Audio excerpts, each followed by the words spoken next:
You know what's exciting about living in the city of Davis? Our commitment to literacy, literature, books, reading, and communities of inquiry, from our youngest readers to our senior citizens, returning to favorite books that they enjoyed in yesteryear or the latest bestsellers. For instance, as you can see in the distance there, the city of Davis is most of the way finished with building our second library in the city of Davis. This is going to be the South Davis branch of the library, and it's less than a mile from my home. You can see that the building is mostly done. A little bit more siding needs to be put up. There will be a grand opening ceremony on the 7th of November. I'm recording this in early August. And all of us in South Davis, and I hope all of us in the city of Davis and in Yolo County, are excited about what this will mean for our community.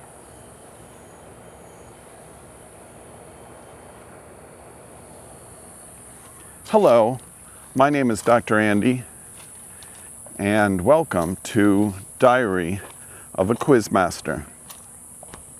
I've been teaching at UC Davis for more than 36 years, and even when I teach classes with a technical bent to them, such as my Technocultural Studies classes that I taught for many years, I find that the students who show up to those classes or any of my classes, many of them have a long history of commitment to the sort of literacy and creativity and reading and books and poetry that is exemplified by our new library to open in November here in the city of Davis. One such student was my student Alex. When he came into the first day of class in a Technocultural Studies class that I was teaching more than 15 years ago, I already knew him. Why? Because I ran a poetry series here in the city of Davis. At that time, it was at a restaurant called Bistro 33. And Alex was an established and talented performance poet. Sometimes they're called slam poets. Sometimes they're called theatrical poets. But Alex brought a sort of confidence and rehearsed theatricalness, a sense of drama to the stage at poetry night that I really appreciated. Now my background is in academia. I am a poet more of the page than the stage. We believe you, Dr. Andy, because we've been watching your last 40 videos in this series. Get back into your own library. That's probably what you're thinking. So I can read a poem cold, that is without preparing it, up on stage and do a pretty good job. I've been asked to do that. But Alex, he would write his own works, he would memorize them, and then he would embody them theatrically, dramatically, up on stage, in this case, the stage of Bistro 33. He was part of a group called SickSpits, SickSpits. And they would spit out their poems, as it were, and formed a significant community.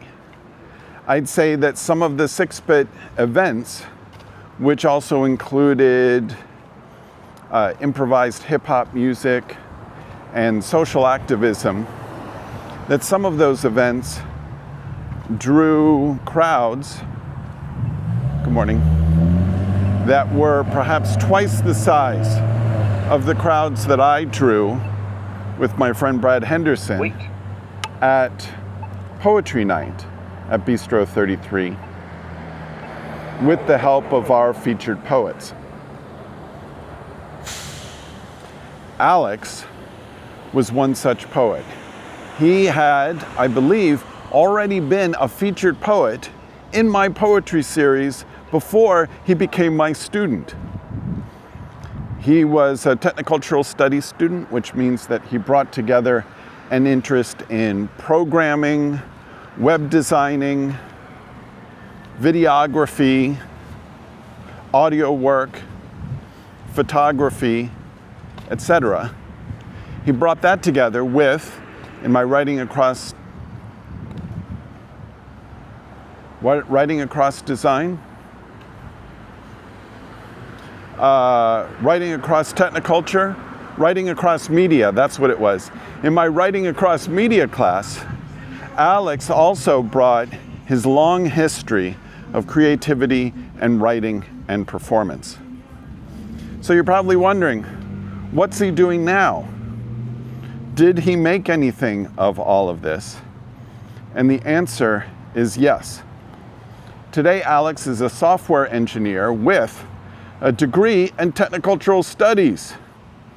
Get what he's interested in. The intersection of technology with art and culture and science. His recent experience includes building server-side APIs with Node Express, Python Flask, and Ruby on Rails, in addition to client-side applications using React and Redux.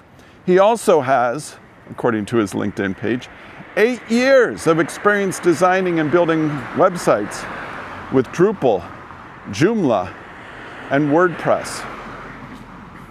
Alex was an impressive character when I saw him first on stage, when I invited him and his friends to be featured poets at Poetry Night, and then later when he was a student in my writing across media class.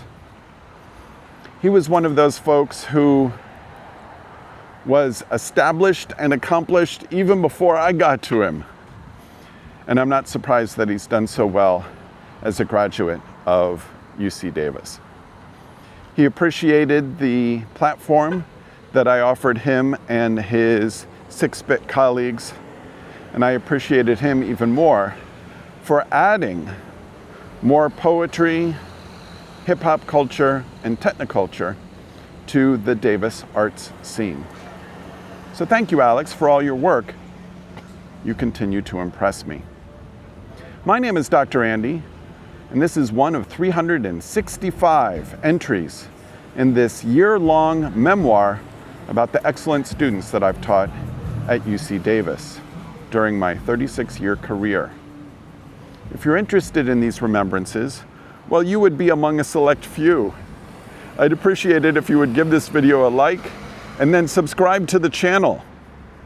Hit the bell icon so that you get to hear every chapter from this diary of a Quizmaster. My name is Dr. Andy. I'll see you next time. Bye-bye.